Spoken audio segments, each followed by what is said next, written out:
বাড়ির ভিতরে ঢুকলি না তুই। বাড়ির ভিতরে ঢুকলে কিন্তু কারেন্টের শকটা তোরা মেরে লাম। কারেন্টের সঙ্গে আমার কিছুই হলো না।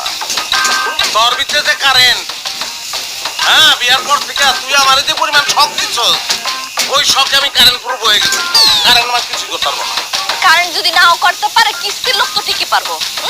কিস্তি না দিলে যে ঘর আছে না উঠালে যেতে বোকা। কিস্তির লোক এসেছিল, আছে না গেছে? খারাপ তুই কিস্তি লইছিলি কে লেগা? টাকা যদি না দিতে পারো তাহলে লইছিলি কে লেগা? মানুষজন নাই আমার কাছে টাকা চাইকে। আশেপাশে ইঙ্গিত দেয়, কথা শোনায় কে লেগা? শুনবি তুই? শুনবি না? তোর দায়িত্ব আছে না? ওই কিস্তির টাকা দিয়ে কি আমি আর একটা হাঙ্গা করছি? কিস্তির টাকা কার পেটে গেছে? তোর পেটে যায় নাই?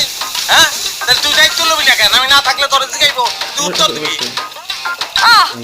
কি সুন্দর কথা। কিস্তির টাকা আমার পিছনে ভাগছ। আমি কি অন্য মাসের মতো 12 মাসে বেড়াইমা? যা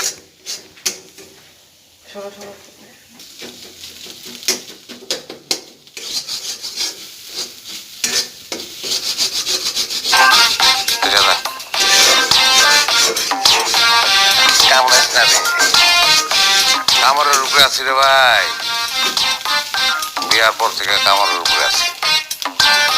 তুই আর কামড়াইস জগতে বউয়ের দোষে স্বামী মরে এ সংসারে।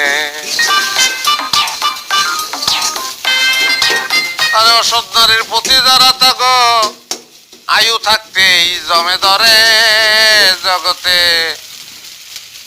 বউয়ের দোষে স্বামী মরে এ সংসারে। চুপ থাকতে কইছি না? আমার কি তুই ঘুমাইতে দিবি না? মশাই কামড়া, আমি তো ঘুমাইতে পারতাছি না। মশাইটা টাকায় দাও। ওরে আল্লাহ, শখ ওনার। মশাই কামড়াইতেছে না কামড়ার তোরে। তোরে যদি সাপ কামড়া মাইরা হলো না, তারপর আমি তোর মশাই ডাকি। তুই মর, মশার কামড় খাই মর।